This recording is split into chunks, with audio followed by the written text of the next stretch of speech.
What ways of cooperation do you see of OPEC and non-OPEC countries? Well, I think it was a good meeting. We took the right decision to cut more than what the market was expecting, which is 2.2 million barrels per day, additional to 2 previously made. And I think those cuts that OPEC made helped the market, achieve those level of prices. Without those cuts, I don't think we'll be seeing, $43 today. We would have seen probably 20 in the 20s. So I think OPEC decision was made at the right time, and we think also that as soon as the cuts will be effective in January, then the market will stabilize around $45 to $50, and hopefully by the third quarter we'll see prices raising. And OPEC has made a decision. We were expecting non-OPEC, to join in the decision. So that's the only way we can cooperate between OPEC and non-OPEC. Of course, there are exchange of information, but those don't affect the market, don't affect, the revenues of our countries, Is there a need of another extraordinary meeting of OPEC countries before the planned meeting in March?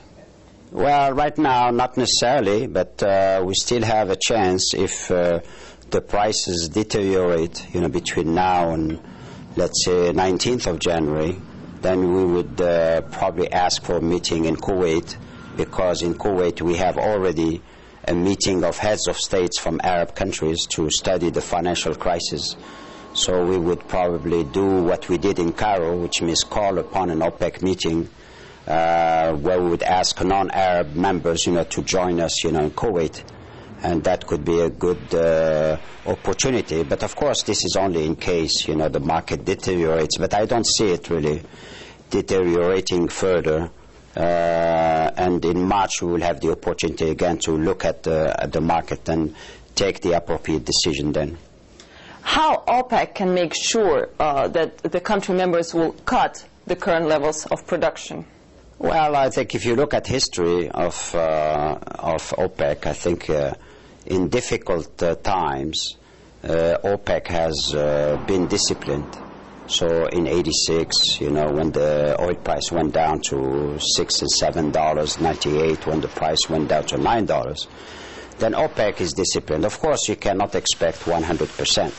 Right now we are at 65%, but still we have not had sufficient time. The last cut was 24th of October, so it takes between 2 months to 3 months. So I think the members will be really disciplined this time, because the alternative is reduced revenues, and I think most of us want, revenues. And we learned in the past you cannot cheat, because by cheating you're really cheating on yourself, because all of us, pay for the lack of compliance, by others.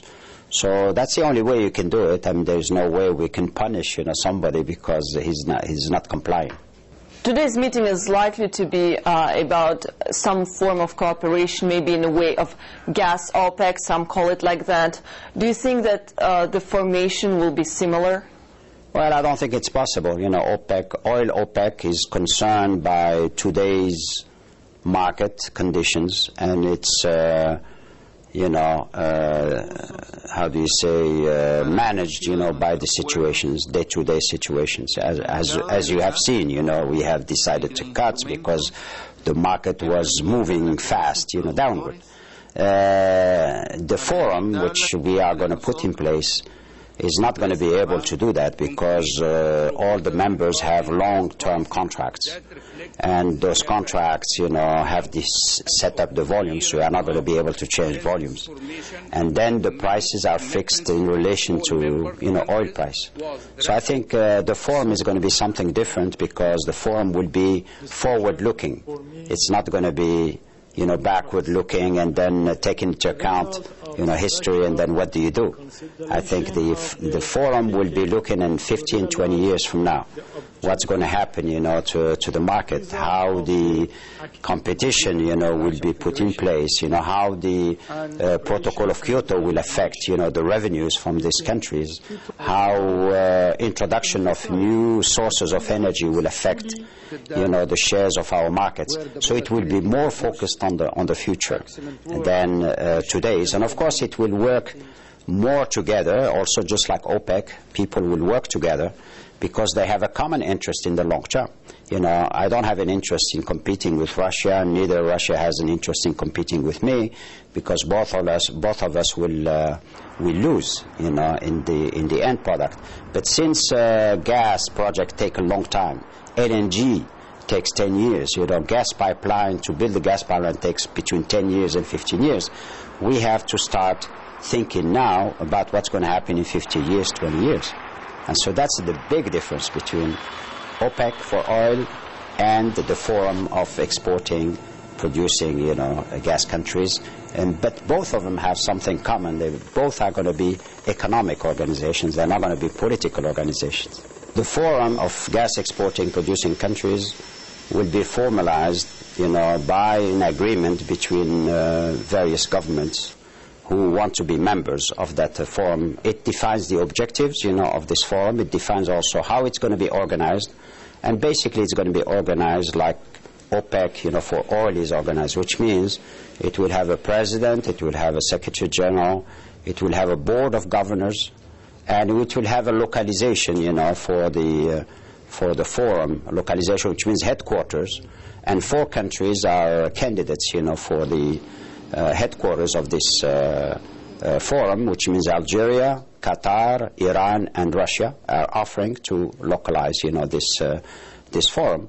What is the stage of Russia Algerian cooperation in gas sphere? Russian companies are very active in Algeria, but Algerian companies are not active at all in Russia. So we'd like to see Sonatrach, the national oil company, which has a lot of experience in LNG, being involved in projects in Russia, like in exploration, development, LNG, maybe LNG trade and so forth, because Sonatrach has the longest experience in LNG. We exported LNG in '64 to the UK.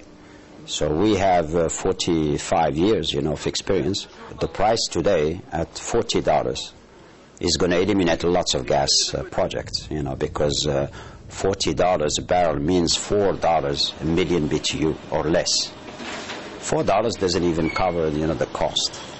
So lots of the project will be postponed, whether it's for LNG or gas pipeline, projects, and it will affect, the gas market in the next 10 years, because it takes that long, so to have a decent gas market, you have to have an oil price at least $70 to $80. That would mean to justify really competing in the U.S. market. The U.S. market is about $6. So if you have $4, today, you're not going to compete in the market of $6. You're going to lose $2. So you have to have $70 to $80. So the same rationale that we talk about for the oil, to have at least 70, 80 to develop new reserves, is valid for gas. Gas contract has already been put in place, for the last 10 years, maybe for the next 10 years. So, and some of them are indexed, to fuel oil, to gas oil, because these are really the competing fuels in the market, except, for gas that you sell on the spot market. There are basically 2 free markets, the UK and the US.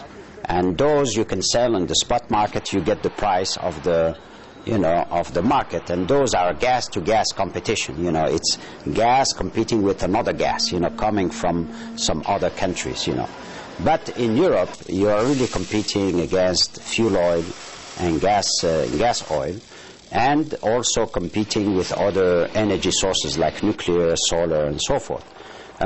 So your indexation, works well as long as you have that situation where you are competing. But the day you're going to be competing with gas, on gas to gas, and the day you're going to have a spot market, then you're going to have a free market, and gas will have its own, you know, a price determinant.